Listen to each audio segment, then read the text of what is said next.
Gênesis 3:6, a palavra de Deus diz: A mulher viu que a árvore era bonita e que as suas frutas eram boas de se comer.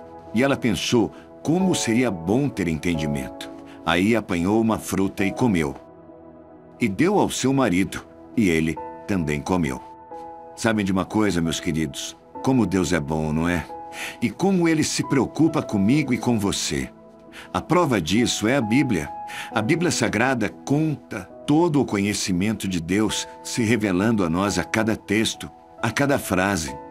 No texto que lemos, Eva decide desobedecer a Deus, que havia proibido ela e seu marido Adão, homem e mulher, de comerem do fruto da árvore que ficava no meio do jardim do Éden. No início do capítulo 3, apresenta ali um diálogo entre Eva, a mulher, e a serpente, o animal mais esperto que Deus havia feito. Aliás, esta afirmação já nos traz uma primeira lição, a de que devemos estar sempre atentos aos espertos e sagazes. Após dar ouvidos, então, à serpente e a imaginar possibilidades que iam contra a vontade de Deus, Eva provavelmente mudou o olhar para aquela árvore do fruto proibido, que se apresentava de maneira atraente. O texto diz que era uma árvore bonita e que as suas frutas eram boas de se comer. Neste ponto, nós podemos aprender mais uma lição. Na maioria das vezes, aquilo que nos leva a pecar contra a vontade e a direção de Deus para as nossas vidas, necessariamente não se apresenta como algo ruim, feio ou ofensivo. Como vimos, a árvore era bonita e seus frutos pareciam bons. Meus amados irmãos e irmãs, o Espírito Santo de Deus, que habita em mim e em você, trabalha de maneira maravilhosa nos nossos corações, nos mostrando qual é a vontade de Deus. Eu e você somos convidados a pecar diariamente nas nossas vidas, com situações atrativas e de aparência inofensiva. Porém, nós não podemos nos enganar.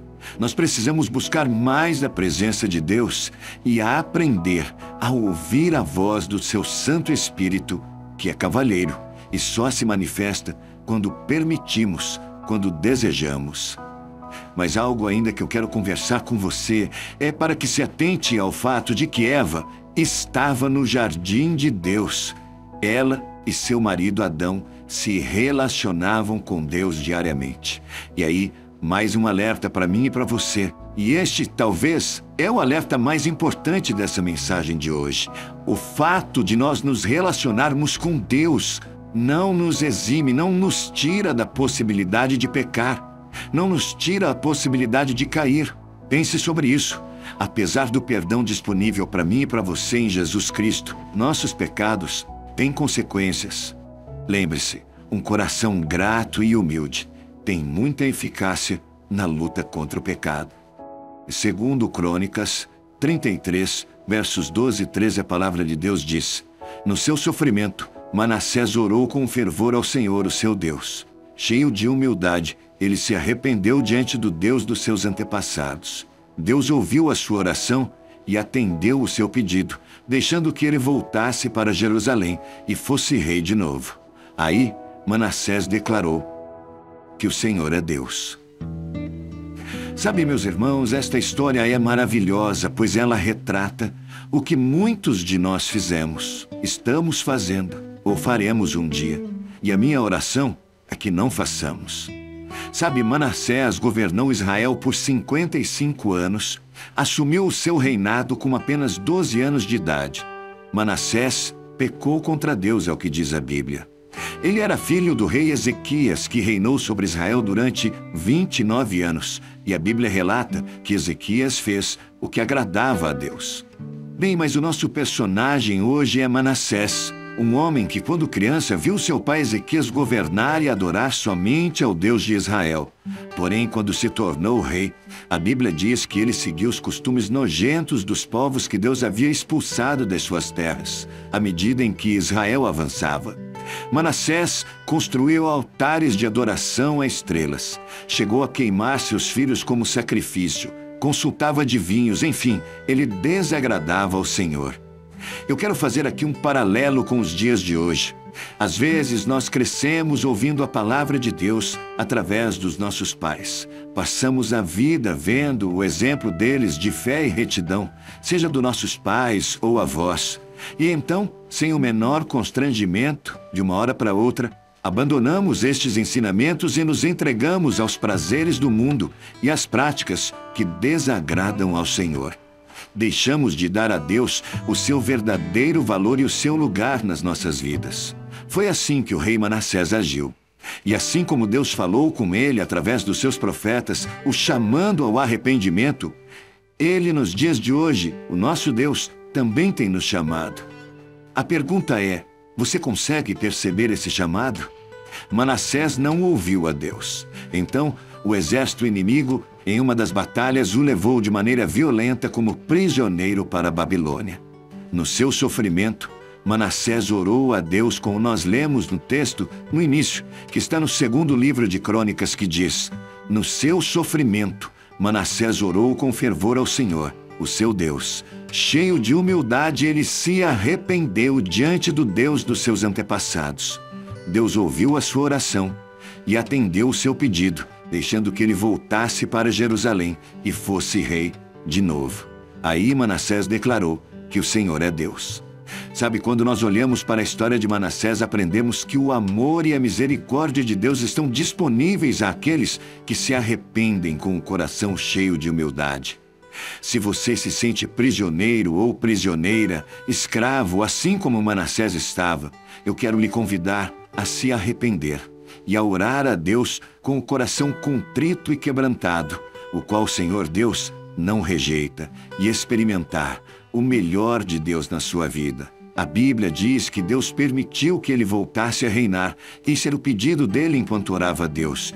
E aí ele declarou com seus lábios que o Senhor é Deus. Lembre-se, o arrependimento verdadeiro é transformador. Pense nisso. Vamos orar? Senhor Deus, Pai amado, Pai de amor, de misericórdia e de graça, Deus Todo-Poderoso. Pai, como é bom ouvir uma história como essa. Uma história onde a Tua misericórdia e o Teu amor, Pai, alcança aqueles que se arrependem e se apresentam diante do Senhor com um coração humilde, contrito e quebrantado. A Tua palavra diz que o Senhor não rejeita um coração contrito e quebrantado.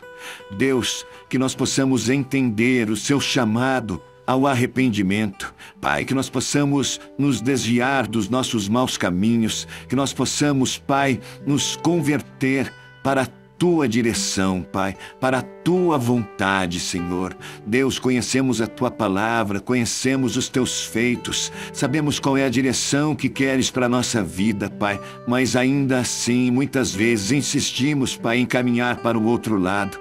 Deus, eu quero agora, em nome de Jesus, declarar mesmo um tempo de arrependimento no meu coração e no coração dos meus irmãos. Pai, essa é minha oração neste tempo, que esta palavra possa mesmo gerar, produzir arrependimento genuíno e transbordar no nosso coração, Pai, a humildade de Jesus Cristo no nosso coração, Pai, que possamos nos apresentar com um coração contrito e quebrantado na Tua presença.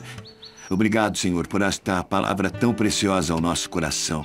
Palavra que vem nos ensinar, nos exortar, nos trazer mesmo um senso de atenção, Pai, diante das circunstâncias que enfrentamos na nossa vida.